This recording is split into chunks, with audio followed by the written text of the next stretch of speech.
Well, it just might be a game-time decision for 2024 hopeful Asa Hutchinson. He's struggling to gain support and donors in a very crowded field of GOP presidential hopefuls, but the former Arkansas governor remains confident he'll qualify for the debate stage next week. And he joins me now. Asa Hutchinson, former governor of Arkansas, appreciate your time. I want to start with the most obvious one. You haven't said yet if you've met the fundraising threshold to qualify for the first debate. How close are you at this point?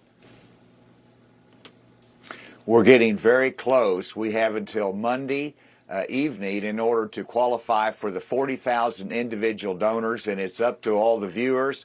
You can go to asa2024.com. A dollar helps us get on that debate stage, and that I think my voice is very important. This is the first debate that will really be showcasing a future Republican Party without Donald Trump. Whether he's there or not, he will be a topic of it. We'll state our positions on him. I'll tell the truth. But it's an important debate because it's going to be a future Republican Party without Donald Trump.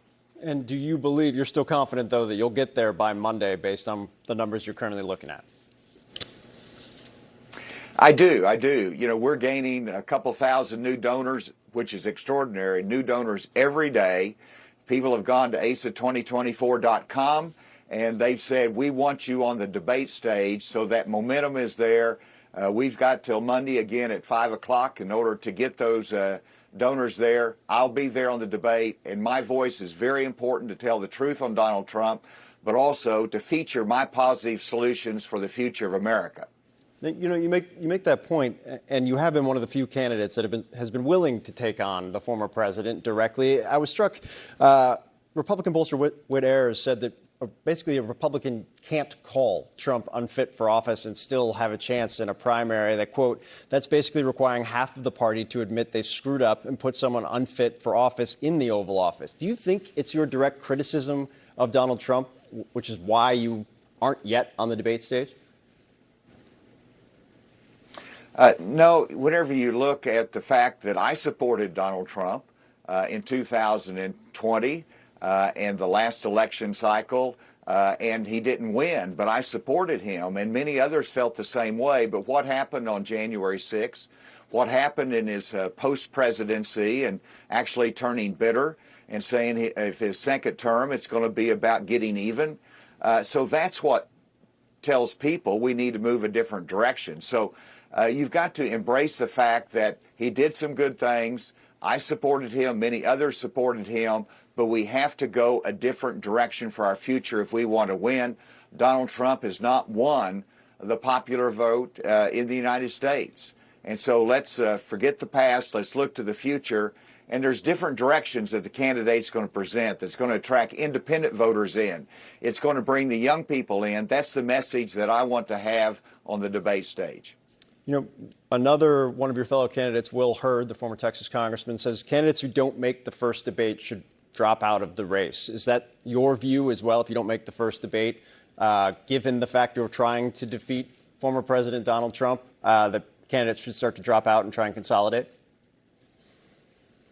Well, I think you got to measure it every day and be fair about it. But if you got a reasonable chance to make the goals on the second debate, then you'll be a part of the discussion. So you've got to measure the level of support, both in terms of donor support, but also the response to your ideas and your polling numbers. So we'll measure that, but we're going to get on that debate stage Monday with everybody's help. We will be there on the debate Wednesday, and I think that will be a critically important turning point for our party and for the candidates on that stage, including myself.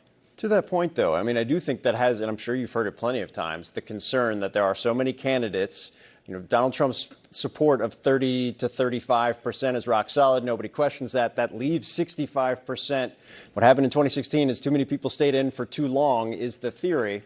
You don't think that that's a problem right now? Well, obviously those numbers have to change, and I'm not understating the challenge that's ahead of us. But I'm in Iowa right now, and I've talked to hundreds, if not thousands, of voters here in Iowa at the state fair, and the overwhelming sense I get is they haven't made up their mind what direction they're going, but they're ready to move away from Donald Trump.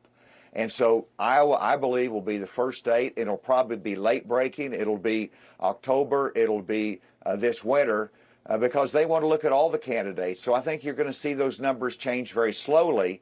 And they want to wait for the debate, and they want to measure the candidates, study them, and make a decision.